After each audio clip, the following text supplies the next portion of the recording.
तो दोस्तों स्वागत है आपका हमारे इस YouTube चैनल फ़ज़ाकिर हुसैन में। इससे पहले हम जूलॉजी का 151 से 175 तक का सलूशन वीडियो बनाकर अपलोड कर चुके हैं। तो ये है आपके सामने पेपर नीट 2022 का सॉल्यूशन। आज हम शुरू करते हैं 176 से। 176वां प्रश्न है, नीचे दो कथन दिए गए हैं, कथन फर्स्ट और कथन सेकंड। तो इन कथनों को हमें पहचाना है। प्रतिबंधन एंडोन्यूक्लिएज डीएनए को काटने के लिए विशिष्ट क्रम की पहचान करते हैं, जैसे पैलिंड्रोमिक न्यूक्लियोटाइड अनुक्रम कहते हैं। ये पहला कथन है, तो ये पहला कथन तो सही है। दूसरा कथन देखते हैं, प्रतिबंधन एंडोन्यूक्लिएज डीएनए रज्जु को पैलिंड्रोमिक स्थल के केंद्र से थोड़ी दूरी पर काटते हैं, तो ये कथन जो है गलत है। तो इसमें देखते हैं, दूसरे ही विकल्प में दिया गया कथन एक सही है, लेकिन कथन सेकंड गलत है, तो दूसरा विकल्प इसका सही है। मनुष्य में सामान्य शरीर क्रियात्मक स्थितियों में प्रत्येक 100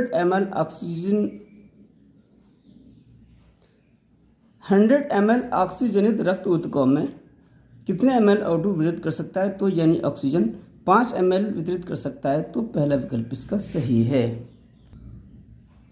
यदि एक डीएनए अणु की लंबाई 1.1 मीटर है, तब इसमें क्षार युग्मों की संख्या लगभग क्या होगी? तो ये संख्या हमारी 3.3 BP होगी, तो चौथा विकल्प इसका सही है। निम्न में कौन सा रोग एवं उसके लक्षणों का सही मेल है? यानी रोग दिया गया, उसके लक्षण दिए हैं, तो कौन सा सही है? तो सही निकालना है। तो पहला जो है अपतानिका उच्च Ca++ इस तरह से तीव्र गठन, तो ये जो गलत है, सही देखना है हमें। तो सही देख रहे हैं चौथे विकल्प में संधि शोध, जोड़ों का शोध, ये जो रोग है और उसका सही लक्षण है जोड़ों का शोध यानी संधि शोध रोग का, तो चौथा विकल्प इसका सही है। नीचे दो कथन दिए गए, जिनमें से एक अभिकथन ए है तथा दूसरा कारण आर है। अभिकथन है सभी वर्टिब्रेट रज्जुक हैं, लेकिन सभी रज्जुक वर्टिब्रेट नहीं है, तो ये कथन सही है। जो अभिकथन है वो सही है। इसका कारण क्या है? वयस्क वर्टिब्रेट में पृष्ठ रज्जु मेरुदंड में प्रवृत्त हो जाती है, ये कारण भी इसका सही है।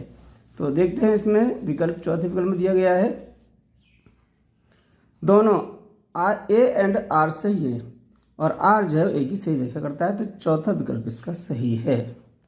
यह प्रश्न है 181वां। नीचे दो कथन दिए गए हैं, कथन फर्स्ट कथन सेकंड। तो इसमें देखना है कथन दोनों सही है या इनमें से कोई एक सही है। माइकोप्लाज्मा 1 माइक्रोन से कम फिल्टर साइज से बाहर निकल सकते हैं, ये कथन सही है। माइकोप्लाज्मा कोशिका भित्ति युक्त बैक्टीरिया है, ये कथन गलत है। तो देखते हैं ऑप्शन, उसमें कथन एक सही है लेकिन कथन दो गलत है, तो दूसरा विकल्प इसका सही है। कौन सा प्राणी नाइट्रोजनी अपशिष्टों को गोलिकाओं या पेस्ट के रूप में उत्सर्जित करता है? तो ये पैवो उत्सर्जित करता है, तो तीसरा विकल्प इसका सही है। नीचे दो कथन दिए गए, इसमें भी दो कथन दिए गए हैं। पहला कथन है स्वप्रतिरक्षा विकार ऐसी अवस्था है जिसमें शरीर की रक्षा प्रणाली अपनी कोशिकाओं को वायुपिंडों की तरह पहचानती है, तो ये पहला जो कथन है वो सही है। आम्लवादी संधि शोध एक ऐसी अवस्था है जिसमें शरीर अपनी कोशिकाओं पर आक्रमण नहीं करता, ये कथन गलत है। तो ये कथन फर्स्ट सही है लेकिन कथन सेकंड गलत है, तो दूसरा विकल्प इसका सही है। जीवन के किस चरण में अंड जनन आरंभ होता है? तो ये भ्रूणीय परिवर्धन चरण है जिसमें अंड जनन आरंभ होता है, तो पहला विकल्प इसका सही है। निम्न में कौन संयोजी ऊतक नहीं है? तो वसा ऊतक, उपास्थि और रक्त ये संयोजी ऊतक है। ये तंत्री बंध है, वो संयोजी ऊतक नहीं है, तीसरा विकल्प इसका सही है। यह है अनुभाग भी जीव विज्ञान के प्राण विज्ञान का, यानी 185 तक ए भाग था अनुभाग, अब ये बी अनुभाग है। इसमें 15 प्रश्न होंगे, इसमें से 10 क्वेश्चन आपको सॉल्व करने होंगे। सिनेप्स के बारे में गलत कथन का चयन करो, यानी इसमें 3 कथन सही है, एक कथन गलत है, उस गलत कथन को हम चयनित करना है। तो इसमें पहला है विद्युतीय सिनेप्स में एक न्यूरॉन से दूसरे न्यूरॉन में विद्युत प्रवाह प्रत्यक्ष रूप से हो सकता है, ये कथन सही है। रासायनिक सिनेप्स तंत्रिका संचारी का उपयोग करते हैं, ये भी सही है। रासायनिक सिनेप्स में आवेग का संचरण विद्युतीय सिनेप्स की तुलना में अधिक तीव्र होता है, ये कथन जो है गलत है।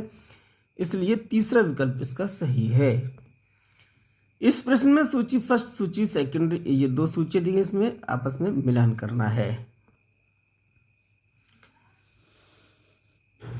तो इसमें देखते हैं हमारा वसा ऊतक, ये ढीला संयोजी ऊतक होता है तो डी का 2 से मिलान होगा। श्वसनिका, ये पक्षमाप एपिथीलियम है तो ए का मिलान 4 से होगा। कलश कोशिकाएं, ये ग्रंथिल ऊतक है तो ये 3 होगा और पहले सी जो बचा वो पहले से होगा। अब इसमें देखते हैं सही विकल्प A4, B3, C1 और D2, तो ये चौथा विकल्प इसका सही है। उपार्जित प्रतिरक्षा के विषय में गलत कथन का चयन करो, तो इसमें 3 कथन हमारे सही होंगे, गलत कथन हमें देखना है। तो यह उसी रोगजनक से दोबारा सामना होने पर पूर्ववृत्तीय अनुक्रिया होती है, ये कथन सही है। पूर्ववृत्तीय अनुक्रिया प्रथम मुठभेड़ की स्मृति के कारण होती है, ये भी सही है। उपार्जित प्रतिरक्षा जन्म के समय उपस्थित अविशिष्ट प्रकार की रक्षा है, ये कथन जो है वो गलत है। जब हमारे शरीर का पहली बार किसी रोगजनक से सामना होता है तब प्राथमिक क्रिया उत्पन्न होती है, ये भी सही है। तो गलत कथन का ही हमें चयन करना है, तो तीसरा जो विकल्प है वो सही है। ये प्रश्न है N15DS DNA वाली 10 ई कोलाई की कोशिकाएं N14 न्यूक्लियोटाइड वाले माध्यम में से गई हैं। 60 मिनट पश्चात ई कोलाई कितनी कोशिकाएं 15N से पूर्णतः मुक्त होंगी, तो ये 60 कोशिकाएं होंगी, दूसरा विकल्प इसका सही है। नीचे मानव इंसुलिन से संबंधित कथन दिए गए हैं, कौन सा या कौन से आनुवंशिक इंजीनियर्ड इंसुलिन के बारे में सही है। पहले इसमें ए से लेके ई तक ये 5 कथन दिए गए हैं, इनको पढ़ेंगे। प्राक हार्मोन इंसुलिन में सी पेप्टाइड का अतिरिक्त फैलाव होता है, ये कथन सही नहीं है। ई कोलाई में इंसुलिन की ए पेप्टाइड एवं बी पेप्टाइड श्रृंखलाएं अलग से उत्पादित की गई, उन्हें निकालकर और डाइसल्फाइड बंध बनाकर संयोजित किया गया, ये कथन सही है। और भी ये कथन दिए गए हैं, मधुमेह के उपचार में प्रयोग लाने वाला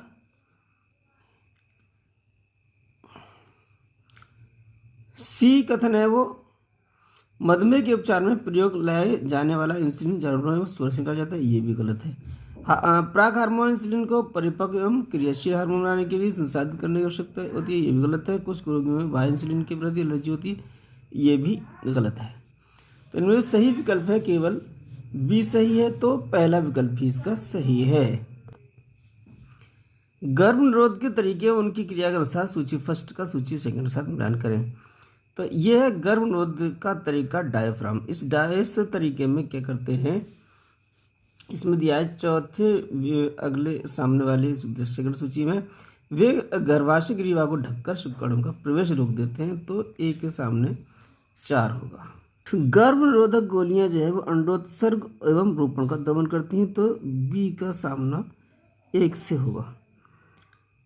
अंत गर्भाशय युक्तियां, ये गर्भाशय में शुक्राणुओं की भक्षण क्रिया को बढ़ा देते हैं, तो सी के सामने 2 और डी के सामने 3 आ जाएगा। फिर अब देखते हैं इसमें निम्न विकल्पों से उचित उत्तर का चयन करो, तो A4, B1, C2 और D3, तो पहला विकल्प इसका सही है।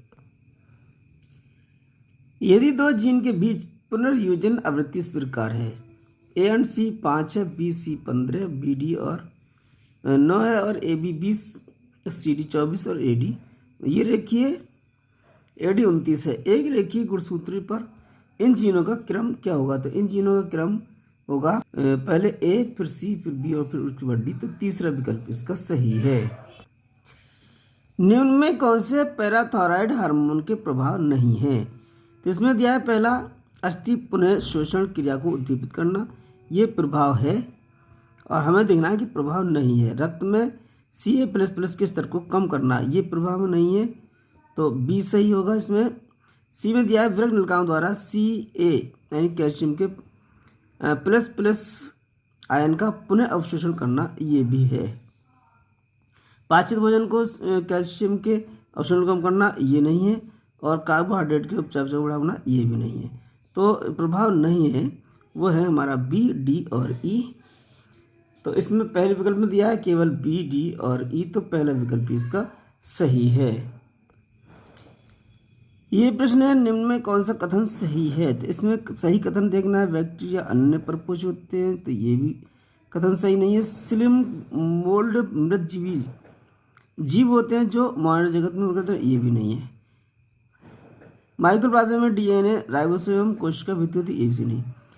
चौथा जो हमारा कथन दिया गया है वो है साइनोबैक्टीरिया एक स्वपोषी जीवों का समूह है जिसे मानव जगत में वर्गीकृत किया गया। ये कथन जो है सही है, तो चौथा विकल्प इसका सही होगा।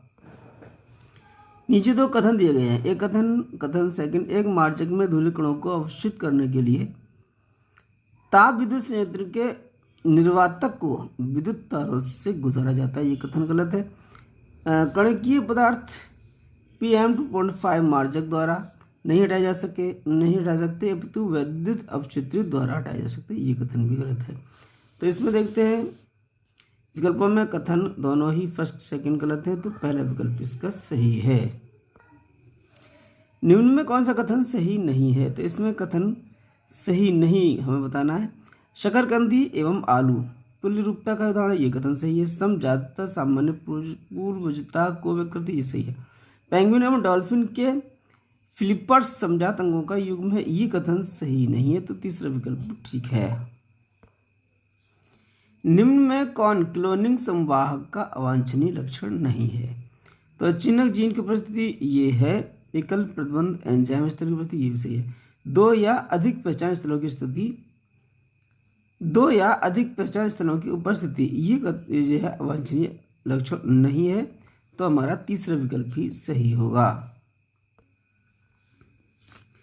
सूची फर्स्ट का सूची सेकंड के साथ मिलान कीजिए। पहली सूची में जैविक अणु दिए हैं और दूसरी सूची में उनके कार्य दिए हैं। तो ग्लाइकोजन जो है वो संगृहीत उत्पाद बनाने में जो है इसका कार्य है, तो ए के सामने चौथा है। ग्लोबुलिन प्रतिजीवी है ये, और स्टेरॉयड हार्मोन को सहायक होता है। थ्रोम्बिन जो है जैव प्रेरक है, तो चौथा इसके सामने दूसरा होगा।